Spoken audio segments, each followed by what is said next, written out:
Ден соолугу чың баланы жарык дүйнөгө алып келүү болочок ата-энелердин негизги жоопкерчиликтеринин бири. Дал ушул милдетин сезе билген ар бир инсандын алгач өздөрүнүн ден соолугуна кам көрүүсү, али төрөлө баланын келечеги үчүн чоң салымы болуп эсептелинет. Анткени дени сак ата-эне, дени сак бала. Мына ушул себептүү да адистер балалуу болуу алдында жубайларга медициналык текшерүүлөрдөн өтүп, кош бойлуулукту пландаштыруу керек экендигин эскертип келишет. Бойлукту пландаштыруу бул өтө маанилүү болуп эсептелет.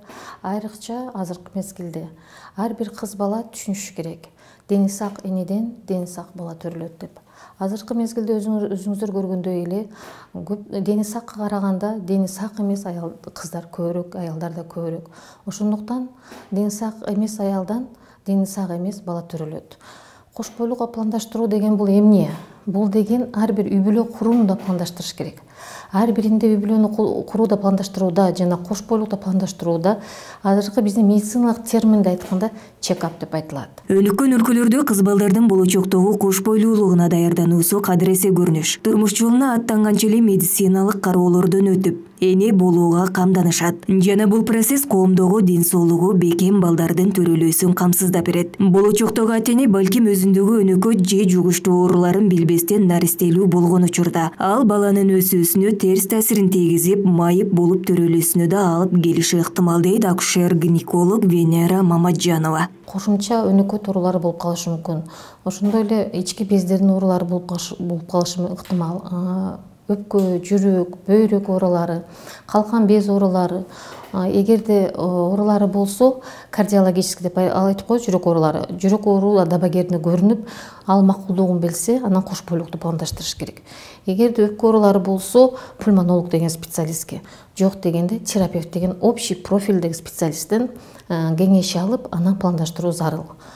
Ошондой эле кош бойлукту пландаштырууда биз кандай кеңеш берет элек? Ар бир жубай, бир гана аял киши эмес, ар бир жубай кош бойлуулугунун астында текшерүүлүүдөн өтүүсү зарыл. Балалуу болууну пландап жаткан энелер өздөрүнүн ден соолугу чың экендигине ынанымдуу болуусу үчүн бир нече анализдерди тапшыруусу кажет. Анткени кош бойлуулук болочоктогу эненин организми үчүн олуттуу сыноо экендигин эстен чыгарбоо зарыл. Ошондуктан наристелүү болууну пландап жаткан ар бир айымга дарыгерлер төмөндөгүдөй бир нече текшерүүлөрдөн өтүүнү сунуш кылышат. Негизи биринчиден кош бойлуу болуунун астында жубай, бизде уролог жана гинеколог деген специалисттер бар, же болбосо по месту жительства семейный врачтар бар.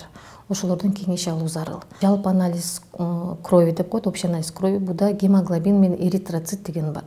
Бул гемоглобин, эритроцит менен балага кан аркылуу кислород барат, азыктар барат. Эгерде бул гемоглобин бизде 90% гемоглобин аз. Биз эмне дейбиз, азыркы жаңы методдор боюнча аял киши, кыз бала, аял киши келгенде жалпы анализ кан тапшырат. Эгерде гемоглобин, эритроцит аз десе, анда ферритин дегенди тапшырып койсо аябай жакшы болот. Бул мындай жаңы метод деп айтып койсок болот. Себеби ферритин деген бул запасы канча калды? Запасы азбы, көппү? Көбүнчө аялдарда гемоглобин аз болгондо ферритин деген анализ, ферритин да аз болот. Бул жанагы биз айткан магазинде бар, складда аз калды деген сөз да. Экинчиси бул жалпы сейдикти текшерүү. Сейдикти текшергенде биз эмнени көрө алабыз? Бул сейдик чыгаруучу органдардын жабыркаган.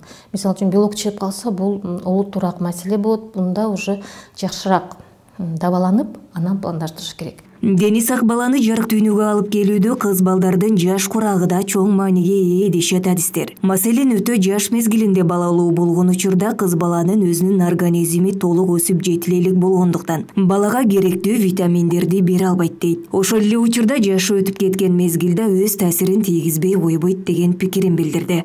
Коюп туруш керек деген сөз да.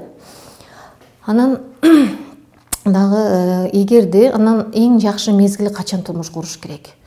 Эрте да болбойт, кеч да болбойт. Эрте эмнеге болбойт? Азыркы мезгилде эрте турмушка чыгуу көбөйдү. 17 жаш, 16 жаш, 18 жаш. Мен эмнеге чакырат элем? Организм өзү даяр болуш керек. Моралдык жактан, физикалык жактан, психологиялык жактан, ошондой эле материалдык жактан. Качан аял кишинин организми даяр болгондо турмуш куруп, анан кош бойлукка даяр болуш керек. Организм өзү калыптана элек кантип баланы көтөрөт. Бизге келишет, турмушка чыкышат алды 16, 17, 18 жаштан. Сүйлөсөң көп нерсени түшүнүшпөйт. Ал эмнени берет балага деген суроо туулат да. Өзү билбесе балага эмнени берет, өзүнүн организмине жетишпесе балага эмнени берет. Ошондон оорукчан балдар төрөлүп, болбой калганда анан чуркалышат да. А уже жардам берүү кыйыныраак. Балалы болууну пландаштырууда эң маанилүүсү кош бойлуу мезгил же болбосо төрөттөн кийинки учур эмес. Эң маанилүүсү кош бойлуулукту пландаштыруу дейт дарыгер. Себеби кандай баланы жарык дүйнөгө алып келүүңөр. Дени сак келечек муун, дени сак ата-энелерден көз каранды. Айнура Мышрап кызы, Самат Сайдамат уулу, Ар Отан көрсөтүүсү.